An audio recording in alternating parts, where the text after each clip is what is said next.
क्या आपसे भी कई बार ऐसा हुआ है कि यूपीआई के जरिए आप पेमेंट करने लगे हों और एक फ़ोन नंबर आप उसमें ऐड ऑन कर रहे हो जहां आपने पेमेंट करनी है और गलत वो फ़ोन नंबर टाइप हो गया और पेमेंट किसी और के अकाउंट में चले गई। अब इस सिचुएशन में मैक्सिमम लोग तो पैनिक करेंगे ही, पर पैनिक करने की कोई ज़रूरत नहीं है क्योंकि आसानी से इन ट्रांजेक्शन्स को रिवर्स किया जा सकता है। कई ऐसे प्रोसीजर्स हैं, बैंक भी अपनी कस्टमर सर्विसेज प्रोवाइड करते हैं। उसके अलावा एक ट्रिक मैं आपको इस वीडियो के एंड में बताने वाली हूँ कि किस तरीके से अगर आपने गलती से किसी को पैसे ट्रांसफर कर दिए हैं, गलत अकाउंट डिटेल्स डाल दी हैं, ऑनलाइन बैंकिंग के जरिए आप पैसे ट्रांसफर कर रहे हैं, यूपीआई का इस्तेमाल कर रहे हैं, तो कैसे आप इन ट्रांजैक्शंस को रिवर्स कर पाएंगे। अब बहुत सारी पॉसिबिलिटी होती हैं, जैसे मैंने पहले बताया कि आपने फोन नंबर गलत लिख दिया, यूपीआई के जरिए आप ट्रांसफर कर रहे थे।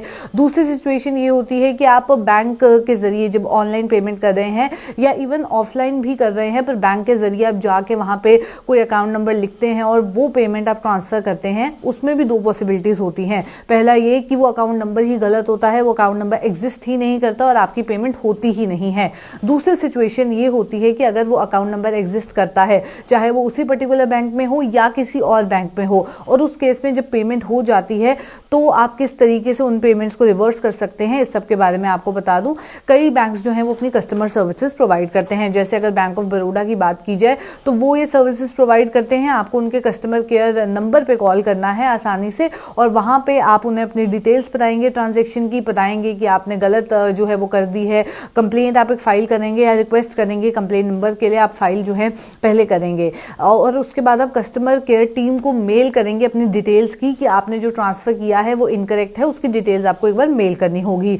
आपके एक रिटन प्रूफ जो है इसके जरिए बन जाएगा और आप फॉलोअप जो है होम ब्रांच पे जाके आसानी से कर सकते हैं। तो ये तो बैंक ऑफ बड़ौदा ये पर्टिकुलर सर्विस प्रोवाइड करता है, और भी बहुत सारे बैंक्स अपनी अपनी सर्विसेज जो हैं कस्टमर केयर की प्रोवाइड करते हैं।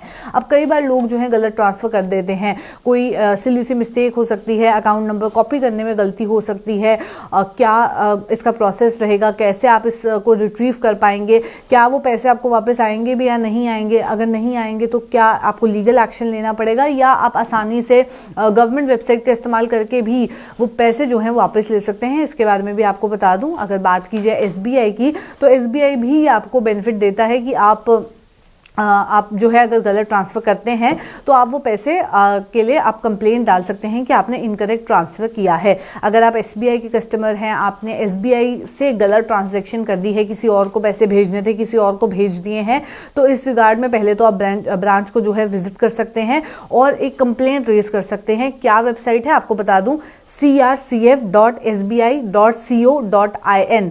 यहाँ पे आप जाएंगे, वहां CCF अंडर पर्सनल सेगमेंट में आप जाएंगे, उसके बाद इंडिविजुअल कस्टमर जनरल बैंकिंग में आप जाएंगे, उसके बाद सेक्शन आएगा ब्रांच रिलेटेड, वहां पे आप जाएंगे। उसके बाद no response to queries category में जाएंगे और वहां पे अपनी जो डिटेल्स हैं वो मेंशन करेंगे कि क्या आपकी कंप्लेंट है, और जो कंसर्न टीम है वो पूरे मैटर में देखेगी। अब कस्टमर्स को पहले तो ये है कि आपको खुद ही प्रिकॉशन लेना है, आप डबल चेक करें कि आप जो ट्रांजेक्शन कर रहे हैं वो सही है या नहीं है। आप अकाउंट नंबर को 2-3 बार वेरीफाई कर सकते हैं, और ये चीज़ जो है आप अपने आप ध्यान में रखें कि किस तरीके से आप जो है ट्रांजैक्शन कर रहे हैं। मेक श्योर करें कि आप डबल चेक कर रहे हैं। अगर पॉसिबिलिटी अब क्या क्या हो सकती है, पहली पॉसिबिलिटी तो ये है कि आपने जो बैंक अकाउंट डाला है वो नंबर एग्जिस्ट ही नहीं करता, वो बैंक अकाउंट एग्जिस्ट ही नहीं करता और आपके पैसे कभी कटेंगे ही नहीं, ऑटोमेटिकली वो पैसे आपके अकाउंट में रहेंगे। पर एक सिचुएशन ये भी हो सकती है कि वो पैसे किसी पर्टिकुलर के अकाउंट में चले गए। अब आपको अपने बैंक को तो कम्युनिकेट करना है, कंप्लेंट्स डालनी है। हर एक बैंक जो है कस्टमर केयर सर्विसेज प्रोवाइड करते हैं। आपका ID प्रूफ, एड्रेस, अदर जो डिटेल्स हैं वो भी आपसे मांगी जा सकती हैं। मेल भी मांगा जा सकता है, जैसे बैंक ऑफ बड़ौदा का हमने एग्जांपल दिया, उन्होंने जो बताया कि आपको एक मेल जो है रिटर्न प्रूफ के तौर पे डालना है।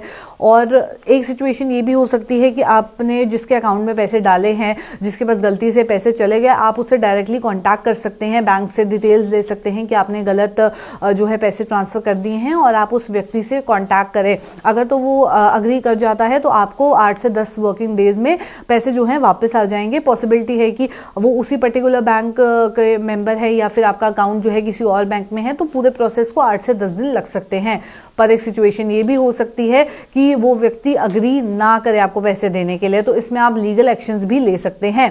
पर इस सब के अलावा अगर आप यूपीआई पेमेंट करते हैं तो उस सिचुएशन में क्या कुछ किया जा सकता है, आपको बता दूं, national payments corporation of India यानी कि एनपीसीआई, जो एक अम्ब्रेला ऑर्गेनाइजेशन है जो कि रिटेल पेमेंट और सेटलमेंट्स जितनी भी हैं, सेटलमेंट सिस्टम इंडिया में है उसके ऊपर काम करता है, जो कि आरबीआई का इनिशिएटिव है और इंडियन बैंक एसोसिएशन का इनिशिएटिव है।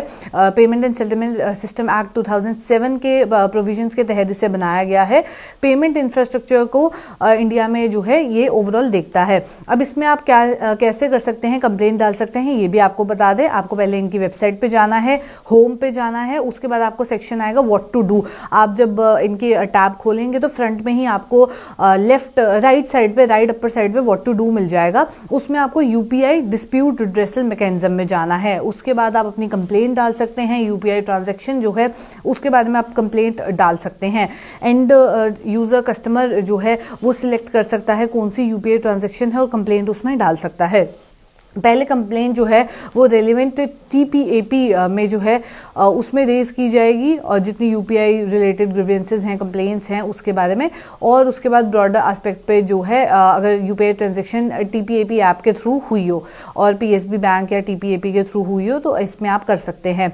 अगर कंप्लेंट ग्रीवेंस अभी भी आपकी सॉल्व नहीं होती, आपने कंप्लेंट डाली, कोई आपको इसमें सही रिजॉल्व नहीं देखने को मिलता है, तो नेक्स्ट लेवल पे आप पीएसपी बैंक वाले सेक्शन में जा सकते हैं और उस पे एनपीसीआई पे सेम ऑर्डर पे आपको अपनी कंप्लेंट जो है वो डालनी है।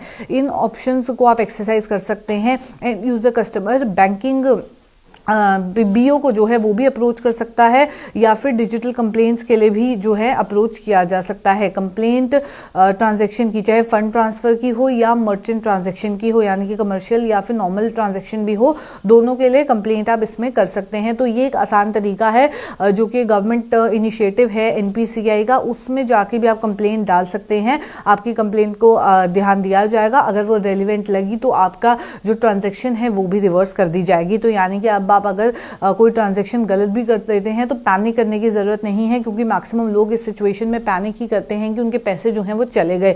अगर आप बैंक्स के जरिए भी कर रहे हैं, ऑनलाइन ट्रांसफर कर रहे हैं, ऑनलाइन ऑफलाइन ट्रांसफर कर रहे हैं या यूपीआई का इस्तेमाल कर रहे हैं तो आसानी से आप रिवर्स कर सकते हैं। अगर बैंक्स का इस्तेमाल कर रहे हैं ऑनलाइन या ऑफलाइन फॉर्म में तो आप बैंक्स की वेबसाइट पे जा सकते हैं, कस्टमर केयर को विजिट कर सकते हैं, ब्रांच विजिट कर सकते हैं और कंप्लेंट डाल सकते हैं। पर अगर आप यूपीआई के जरिए कोई गलत ट्रांजैक्शन कर देते हैं तो आप एनपीसीआई के वेबसाइट पे, ऑफिशियल वेबसाइट है npci.org, वहां पे जाके भी आप आसानी से ट्रांजैक्शन के रिगार्डिंग कंप्लेंट डाल सकते हैं। तो चलिए फिलहाल के अपडेट में इतना ही। ऐसे और अपडेट्स लेके फिर मुलाकात करूंगी। अभी के लिए दीजिए इजाजत, नमस्कार।